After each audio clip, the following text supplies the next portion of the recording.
अस्सलामुअलैकुम। आज हम करने जा रहे हैं class 10 NBFPM book chemistry chapter 11 carboxylic compound. इसका हम टॉपिक करेंगे reaction of carboxylic compound.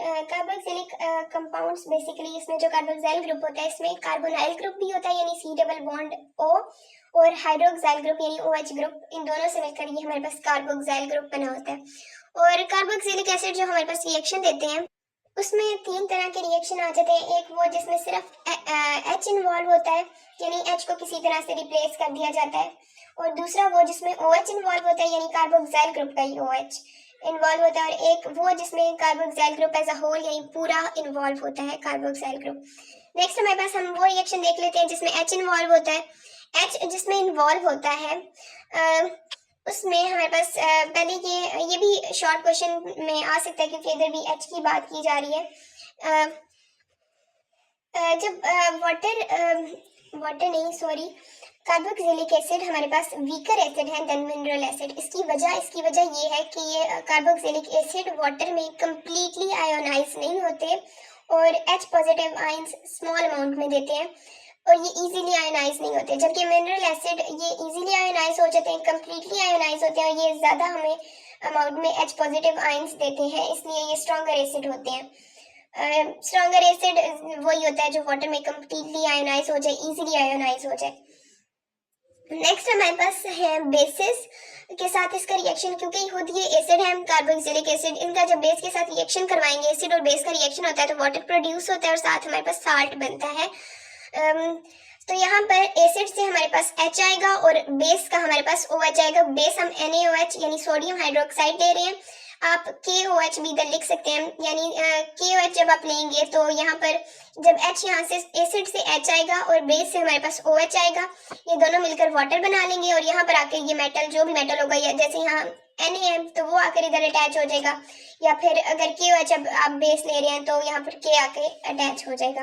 Next carbonates और बाइकार्बोनेट्स के साथ इनका रिएक्शन है। इस रिएक्शन में आपने याद रखना है कि आपकी कार्बन डाइऑक्साइड गैस भी रिलीज होती है और साथ वाटर भी बनता है, और यहाँ पर भी H आपका रिप्लेस होगा, उधर आकर मेटल यानी Na लग जाएगा। और नेक्स्ट हमारे पास मेटल्स के साथ रिएक्शन है। यहाँ पर भी ऐसा होगा कि आपने इसको ना इक्वेशन को बैलेंस करने के लिए, क्योंकि यहाँ पर हाइड्रोजन गैस रिलीज होगी, हाइड्रोजन एज एटम नहीं रिलीज होगा, H2 रिलीज होगा, तो आपने इधर 2 ऐड कर लिया, तो जब यहाँ से हाइड्रोजन निकलेगा तो आपका 2 हाइड्रोजन टोटल होंगे ना, क्योंकि इसके साथ 2 है तो पूरा कंपाउंड के साथ 2 है, यानी तो आपका H2 इधर से रिलीज होगा और सोडियम मेटल वो भी हम 2 ही ले रहे हैं तो वो आकर इधर अटैच हो जाएंगे और हाइड्रोजन गैस आपकी रिलीज हो जाएगी। तो आपने ये याद रखना है कि जब कार्बोक्सिलिक एसिड का मेटल के साथ रिएक्शन करवाते हैं, मेटल कोई भी मेटल हो सकती है, यहाँ पर इन्होंने सोडियम लिया, पोटेशियम भी ले सकते हैं, तो आपके पास हमारे पास एज अ रिजल्ट साल्ट बनता है और हमारे पास साथ हाइड्रोजन गैस रिलीज होती है।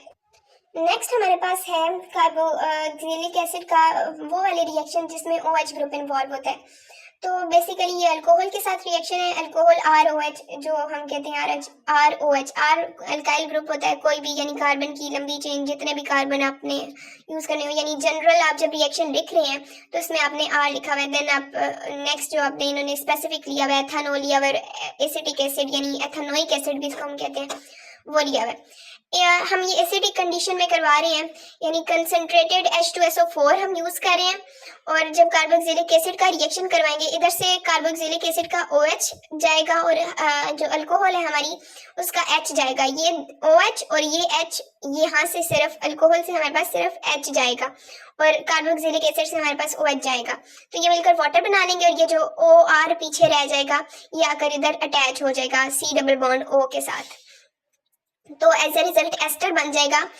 और RC डबल बॉन्ड O यानी हमारे पास ये जो हमारे पास ये CH3 ये बेसिकली अल्काइल ग्रुप है ना, तो इसको हम R as a general reaction अब मैं करवाऊँ, जैसे ये ऊपर लिखा हुआ भी है, सॉरी यहाँ पर लिखा हुआ है ester RC double bond OR, इसको हम एस्टर कहते हैं, एस्टर बनता है। इस रिएक्शन को एस्टरिफिकेशन रिएक्शन भी कहते हैं और ये कंडेंसेशन रिएक्शन भी है, यानी दो मॉलिक्यूल्स आपस में कंबाइन हो रहे हैं और आपका जो एक स्मॉल मॉलिक्यूल एलिमिनेट हो रहा है, यानी एक स्मॉल मॉलिक्यूल की एलिमिनेशन से दो मॉलिक्यूल्स आपस में कंबाइन हो रहे हैं, इसको कंडेंसेशन रिएक्शन भी कहते हैं।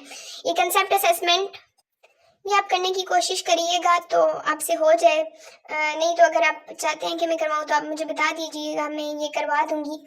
वैसे हम इसका देख लें, ये जो मैंने आपको बताया है शुरू में ही कि यहाँ ये वही रिएक्शन है कि अल्कोहल का रिएक्शन करवा रहे हैं आप कार्बोक्सिलिक एसिड के साथ, तो यहाँ से OH ग्रुप जाएगा और यहाँ से OH ग्रुप जाएगा और अल्कोहल से हमारे पास H ग्रुप जाएगा।